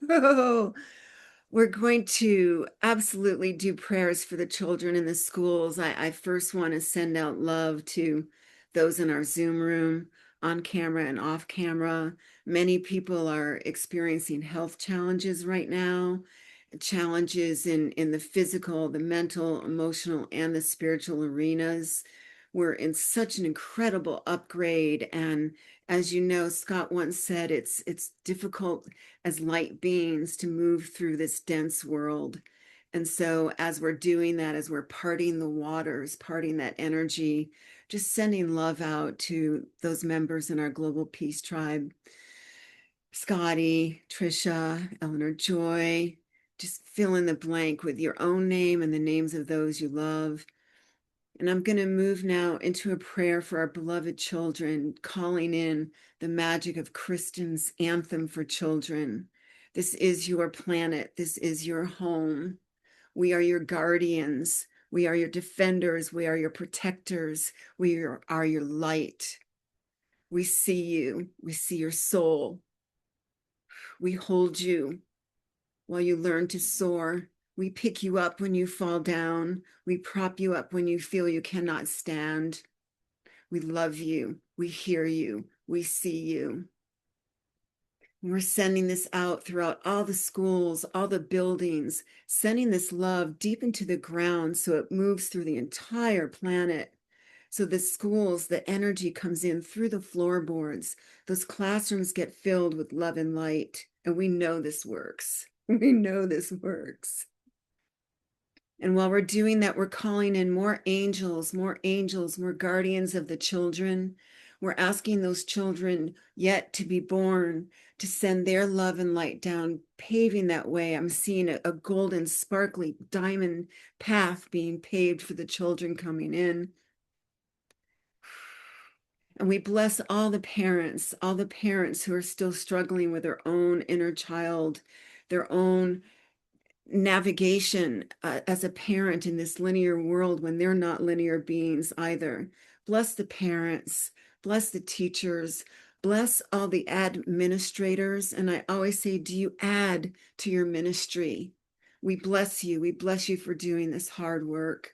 We bless all the custodians in the schools, the nurses, the counselors, all the clerical workers, the gardeners. We bless the entire educational system, the public schools, the charter schools, the home schools.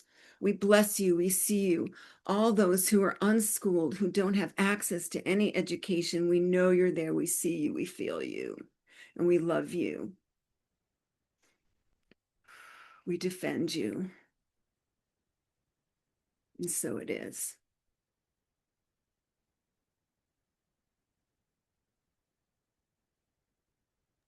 Let's go to gallery view. Thank you, DeArah. Let's go to gallery view and just have a minute or two of silence for everyone to put into the field. Prayers for yourself, or prayers for the world, or prayers for those you know that might be going through a tough time.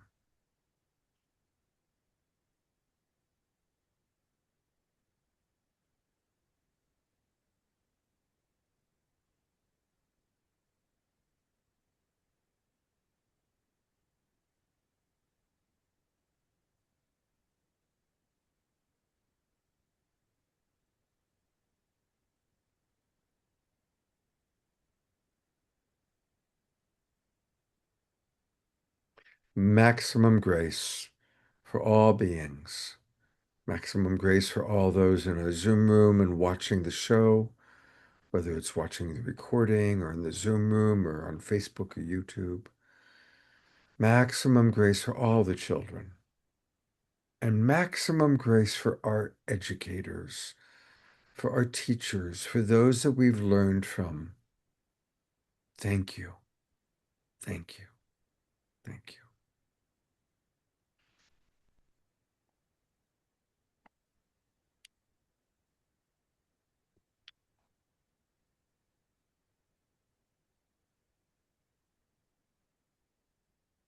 We're going to go to Omashar in a moment, but I always like to let people know what we've got coming up.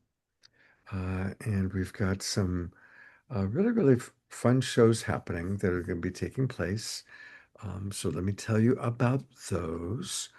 On this Saturday night, we're going to do something a little bit different. We're going to have fewer presenters, and we're going to be focusing on the science of creating miracles. We're very blessed to have an extraordinary man, Dr. Larry Farwell, who teaches this all around the world. And so I know it's the 4th of July, but the fireworks will be after our show, or before, if any of you are on the East Coast, like Kristin is. Come join us. Learn how to create miracles in your life. And we also have some wonderful manifestors. My co-host for the show is Victoria Shaw. You've seen her on the show a few times. And Dr. Kat Lewis and Scarlett are both going to be with us. And of course, our beloved Omashar will be providing musical offerings. So that's coming up this Saturday night. It's going to be a very special show. And then I also want to let you know that a week from tonight, Reverend Jeffrey does it again. He's put together a fun show celebrating the wisdom and the music inspired by Ernest Holmes. And he's got a whole group of amazing people. I know Omashar's been working with them. They're going to be providing music and song and wisdom. And that's going to be a week from tonight. So those are the next two shows that we've got coming up. And I want to thank Kristin one more time. I'm going to put the spotlight on her. Kristin, it's always such a joy to have you with us. It's such an honor to be here. And I was just writing back to DeArah saying, I loved your prayer. You didn't get too fierce. It was perfection. So thank you, beloved one. And Scott, let's get Scott up here with us. Scott, love you. It's such an honor always to steer the ship along with you, and I'm just so grateful that you hold this potent, powerful, beautiful space for everyone twice a week for so many years now. Thank you for you. I know you've had quite a past week, and so for you to show up with so much love and capacity and care, it just, there's very few humans like you, Scott, and I'm just grateful to know you and love you. I adore you. You know that. Thank you. Thank you. I'm going to bring up Piper and Kaeshi and DeArah one last time. Thank you, all of you, for your beautiful contributions tonight. So sorry that Carol Craig wasn't able to stay on. We were going to honor her, but we'll do that another time. And we're going to close with the Alpha and Omega man. He's doing the Omega tonight, our beloved house musical artist, the imitable, the unbelievable, our Omashar Omashar. Omashar. Woo-hoo. We love you. We do. Thank you.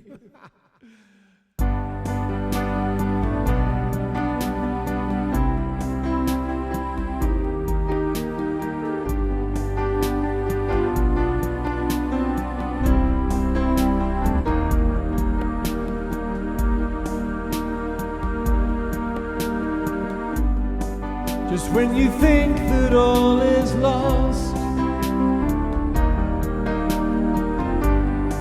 and the curtain looks to fall,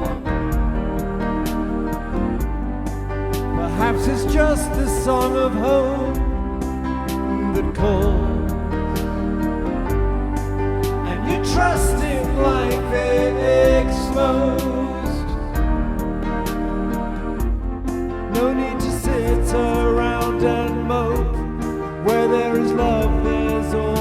hope.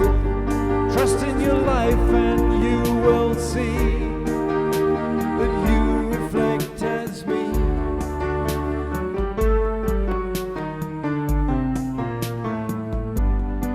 Another day is here for you to live,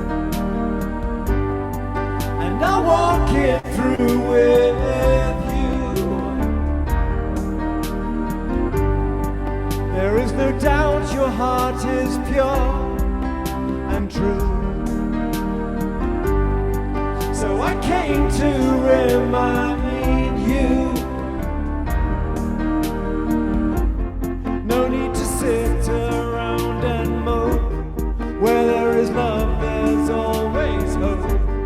Trust in your life and you will see that you reflect as me.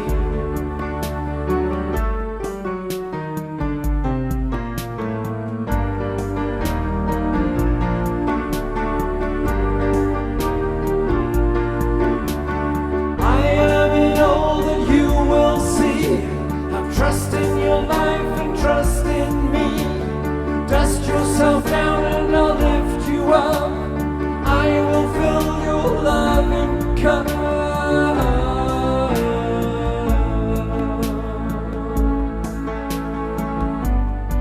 Just when you thought that all was lost, I came to remind you. No need to sit around and mope. Where there is love, there's always hope. Trust in your life and you will see that you reflect as me.